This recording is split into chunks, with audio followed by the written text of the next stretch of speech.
السلام علیکم ورحمۃ اللہ وبرکاتہ، welcome to our YouTube channel. عبد فاؤنڈیشن کے مقاصد میں سے ایک اہم مقصد شجرکاری ہے۔ آج ہم شجرکاری کے بارے میں بات کریں گے۔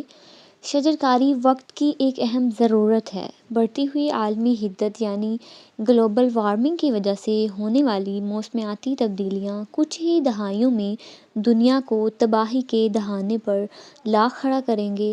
درخت ماحول کا توازن برقرار رکھنے میں مددگار ہیں۔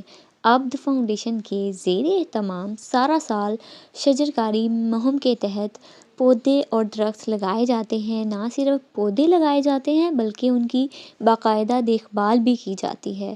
ہر پودے کو ایک مخصوص کوڈ نمبر الاٹ کیا جاتا ہے اور اس کی لوکیشن کا بھی ریکارڈ رکھا جاتا ہے۔ عبد فاؤنڈیشن کے رضاکار ہفتہ وار پودوں کو پانی دیتے ہیں، کاٹ چھانٹ کرتے ہیں اور نئے پودے لگاتے ہیں۔ آئیں اور آپ بھی اس مقصد میں عبد فاؤنڈیشن کا ساتھ دیں۔ مزید معلومات حاصل کرنے کے لیے نیچے دیے گئے نمبر پر رابطہ کریں اور چینل کو سبسکرائب کرنا ہرگز نہ بھولیں۔